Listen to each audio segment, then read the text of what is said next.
Hi everybody, welcome back to Ink and Bourbon. This is Patrick Leclerc. Today we're going to be talking about swords again. This is going to be form and function part 2. We're going to talk about guards, the good guard of a sword, the hand protection on a sword. So I had an earlier video where I talked about the how you can determine the use of a sword by looking at it and feeling it and seeing, how the weight distribution of it is, whether it's straight or curved, whether it's, single-edged or double-edged, and the reasons behind all that. Today we're going to talk about the handguards on swords and how that tells you a lot about their intended use. The original video, I used 3 19th century swords because they were the authentic swords that I had. I don't like using replicas when you're talking about function, because replicas usually don't have a really good blade on them. The blade is the difficult thing to make with a sword. It's got to be hard enough that it takes good edge. It's got to be resilient enough that it doesn't chip or break. The weight distribution has to be right so it's easy to use. The geometry has to be right so as it swings, it'll cut correctly. It's got to be flexible. So there's a lot of things you can do with a sword blade. It takes a lot of skill, a lot of effort, a lot of energy. And a lot of times replicas don't really do that. A replica just needs to look good. And it's easy to take a steel bar and mill it to a sword-like shape.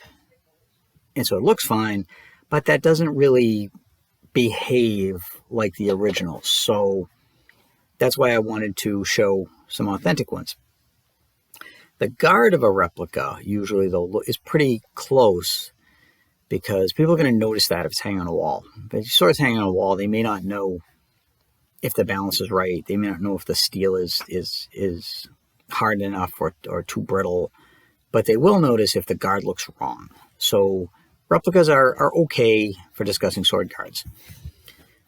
So that's why I have brought, we've got a much wider range of era and geography, and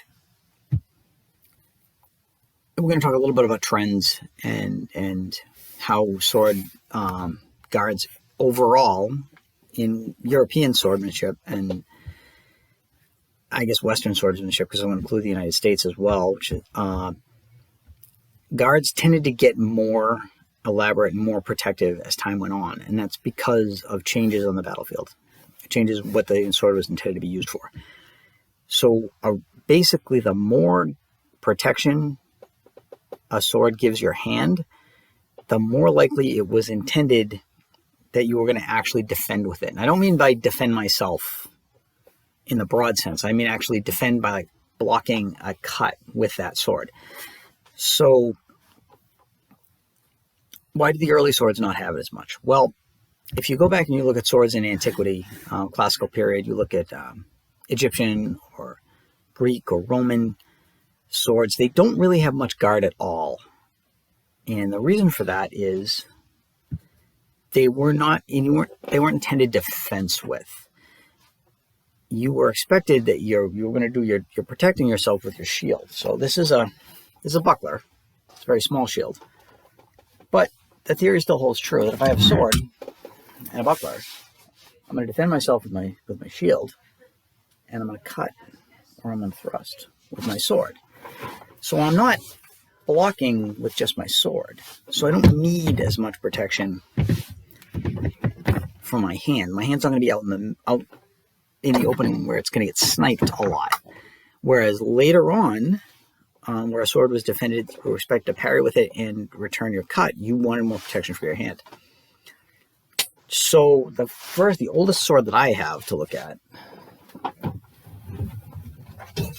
this is a replica. It's a replica of a Viking Age Sword. This is a early medieval kind of a Viking sword. It's a little too broad. It's kind of too heavy. But it's the idea. You have a broad single-edged blade, not a very acute point, and you have a pommel and a guard. Now this is, again, This is a replica Viking sword. The grip is a little long for a Viking sword, but the shape is right. So this doesn't have much hand protection. If I'm fighting out here, it's very easy for you to take a couple of my fingers off. But that's because I didn't use it that way. Again, if I'm here, and I parry and I cut you, or I have my foot here, my block and thrust, my hand's not in danger. So I don't really need that hand protection. Whereas a later blade, I would need it. So why these? Why this much hand protection? Well, a couple things. It's not so much that I was expecting to parry. If I did collide with something and something were to slide down my sword, it would be stopped by this and not cut my hand, because things happen in combat. But I think the other reason is this is going to keep your hand from running into things. If I'm swinging and somebody puts a shield up and I hit it, I'm going to hit it with my knuckles. The crossguard's going to crash into it first. And that's one thing you have to realize about combat. Things are going fast, you're both moving, you're trying to outdo one another. You may swing at somebody's head and collide with their shield, collide with their arm. You may not hit with the business end of the blade, you may hit further up near your hand. And so it's not a bad idea to have that. The other reason for these, even though they're really small, is it prevents my hand from sliding forward on the blade. If you were to thrust, which this is more of a cutting sword, but you could still thrust with it. If it were to hit something solid, shield, armor, something like that, and it stopped the point, but my hand is still moving forward, my hand could slide. If this guard wasn't here, my hand could slide forward, and I'd cut my hand. And that's not good. So this keeps your hand in place, keeps it from smashing into a shield, but it's not really good much for defense. So as time goes on, and you see this also on, again, in the classical era and in the early medieval to high medieval era, a lot of people were expected to have a shield. Everywhere from antiquity up through, I'd say, 11th, 12th century, it was fairly common. If you were going to use a sword, you were going to have a shield. And again, this is a very small shield, but same idea. I'm going to defend with this, I'm going to attack with this. Even afterwards, shields started to fade a little bit with the rise of heavier armor. If you look at 14th, 15th century, you'll see a lot of knights with plate armor. They weren't really carrying shields because their plate armor was pretty good protection. And not having a shield lets you use a two-handed weapon, which you probably want if the guy's got plate armor. So it's an escalating arms race, literally. But still, if you look at swords from the 14th, 15th century, swords a knight would have used, they still don't have much hand protection. And that's because they would have been wearing armor. They would have had an armored gauntlet. So incidental hits to the hand aren't going to be as likely to hurt you, as likely to take you out. And you'll see at that point, instead of broad blades, you'll see a much more tapered blade with a more severe point. And that was you can tell that was for fighting armor, because that was to get into the gaps in armor. But again, they didn't really need a lot of hand protection. You start to see hand protection come in on European swords more when you see a lot in the civilian swords, because a lot of times you weren't carrying a shield, you weren't wearing armor, you'd wear a sword for dueling, and so something like, and this is not a fighting sword, this is a sparring sword.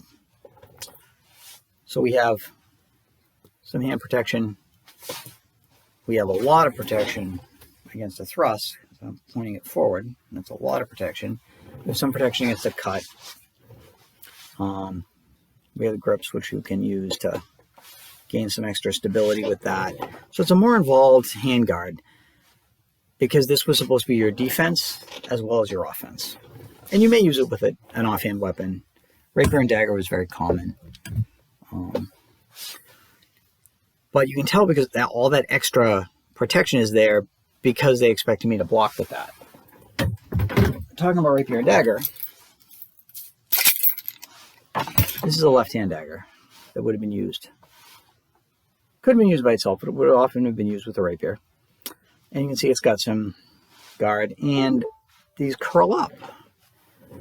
So it's got two things. It's got a side ring, and that's because if I parry with this out this way and the blade comes down the side of my dagger, it'll run into this and not cut my hand. It's also got these curve up, so if a blade does slide down here, it's possible that I can catch it and control that for a moment while I make my attack. If I parry, control your weapon. So that's another reason you see more elaborate handguards. And a lot of times they'll curve, they almost always curve up towards the point because that helps you catch an opponent's blade and lock it up. They call something sword breaker hilts. They generally weren't designed to break swords. They would catch a blade and hold it and give you that moment you needed to make your cut. But sword breaker is kind of a misnomer. Then you'll see this is a side sword. Again, this is a HEMA sparring weapon. This is not an authentic. But it's similar to the rapier. You've got a knuckle guard because, again, this would be used a lot of times out here to parry. So I've got the side ring.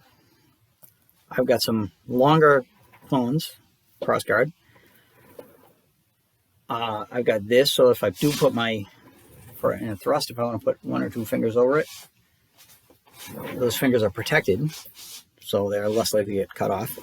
This area of the blade would not have been sharpened. This would have been a blunt section of blade. They call it a ricasso, and that's so that I'm not going to cut myself with my own sword. But so you see a little more protection there because, again, this would not have been used with a shield generally. It may have been used with a buckler. You see small side sword and buckler stuff. You may use this with a dagger. You may just use it as its own sword. So again, the more you expect to use it for defense, the more protection you get. Something like this. It's a saber. Now this would have been almost exclusively designed to be used as a single sword without a shield. So it's got minimal hand protection. The reason that it has fairly minimal protection, so as you block, instead of blocking here, if you miss and you block here, it'll still protect your hand. It'll still protect your hand if you crash it into somebody's block. But it didn't have a very, very evolved hilt. And that's because this was designed for cutting. It really wasn't a thrusting weapon. You wouldn't be pointing your weapon towards them. And a lot of the early Saber manuals show the blade held fairly back. It wasn't as much out here as you see in the later manuals. So you'd hold it back and you'd cut and you'd return to a guard. So later you'll see saber guards develop a little bit more and become more protective. Again, because it's a change in the way that they taught fighting. It was more blade forward, point forward. That's when you see this kind of thing develop, because this is going to help stop a thrust.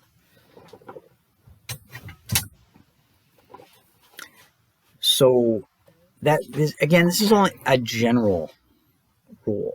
A significant exception to the rule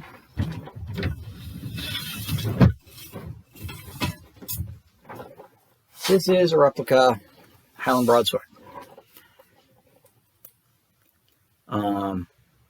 famously used in the 1745 Jacobite Rebellion. Popular in Scotland. These similar hilts were popular in England. The basket. The basket that's a ton of protection for your hand. These, the Highlanders tended to use these along with the shield, so that makes it a little different. They didn't really wear armor, but they did have a shield. So they'd have a shield, block, and you can cut. Again, there's a ton of protection for your hand, so if you didn't have your shield and you were defending yourself, this would protect you pretty well. It also gave you something to punch with. So it's a very protective blade, because again, we're past the era of armor. The people who use shields with these were outliers. A lot of times you'll see basket hilts used in cavalry swords, in the cavalry swords in the 1700s. So a lot of times these men would be holding the reins with one hand, fighting with the other. So it tends to be, if you're going to block with it, you want some hand protection. So that's a pretty significant example. One of the examples with the most hand protection, this is a Naval Cutlass. This is an American, US 1860 Naval boarding cutlass. It's a replica as well. This has a metric butt ton of hand protection. It's more so to the outside than the inside, because you're more likely to parry on this side. But it's a ton of protection, because these would have been used in boarding actions on ships. They would have been given to sailors. These guys didn't have armor, they didn't have shields. You wanted a free hand, because you could either use a pistol, you could grab onto rigging. And this was up close in, ugly fighting kind of stuff. You could punch with it, you block with it. So it's a lot of hand protection, because it's all you had to defend yourself. And again, these guys would not have been wearing armor of any kind. On a ship, they wouldn't have been wearing anything heavy at all, because if you fell overboard wearing much in the way of armor, you were going straight to the bottom. So it was better to... This is real pirate movie stuff. A lot of hand protection. So that's the basic hint, that the more protection they had, the less likely it was to be used with a shield. If it has almost no hand protection, it probably was used with a shield, except when it wasn't. So this is a katana. Again, this is a tourist katana. This was brought back from Okinawa by a relative in the Navy a long time ago. But it's steel. It looks, the proportions are right. It looks right. These would not have been used with a shield generally. But again, they weren't fighting with them out here. Like, you wouldn't use it like a saber. A lot of times they were used with the hands back and the point out. So you're less likely to get that easy cut to the hand. So it's a different style of swordsmanship. And this was not a weapon where they'd be sniping each other's fingers. They trained and they practiced to give a definite full cut to the body. Now they had this guard will, if you contact somebody's blade and it slides down and it'll run into that, this will protect you a little bit. If you're here, it's protecting this hand a little bit from an incidental snipe. So that's if in a sword fight, again, the hands would generally be further back. When they were using these on the battlefield, the samurai in earlier eras, when there was a lot of, in the Warring States era in Japan, samurai generally had some armor on. So you would have had some kind of armor on your hands to protect you from it. So you didn't really need that big hand protection. So sometimes you don't need it, but Why wouldn't you want it is the question. Wouldn't you want something like this? Because you're going to keep your hand nice and safe. What's the downside? Well, a couple, not everything is black and white, but I can't, this locks my hand in position pretty much. I can't really change my hand position in here. I can't use something like this. It's more open. I can put my fingers over the guard. I could theoretically use it as a hammer grip. I could use it in like a handshake grip. I can do different things with it. Something like here, I can slide my hands up and down the blade to get more leverage or more control. I can change things. I can hold it back here further. I could lunge and just hold the back end of it to get a little extra round. So I can move my hands more freely on the grip with no guard. So there's that. I can also change my hand position a little more freely. I'm going to show you this is very much a HEMA thing. I don't have a longsword. I don't have a steel longsword. This is a synthetic sparring longsword. But here, I can change my hand position a lot because I may want to cut the back of the blade. I may want to cut. I may want to change a lot of things with it. And not having anything in the way helps. Now, this has a fairly wide crossguard. That's because I am going to use this to parry. I am going to use this to catch a blade in this angle and move it. So you see, again, it would have been used. It's similar in theory to the katana. It's a fairly light two-handed sword, but it's used different, and the guard is different. The philosophy behind it is different. This is a lot more intent. There's a lot more intent to parry with this, to control your opponent's weapon, to move his weapon out of the way with it, to wind and bind and twist your blade around his. Whereas the katana is designed basically to cut. And ideally, you don't want to be smacking your katana against his katana. You want to evade his cut or cut into his cut and cut him with this, rather than bind it and twist it out of the way like D'Artagnan. I am not schooled in the use of a katana, so I just very generally, this is much more of a cutting weapon.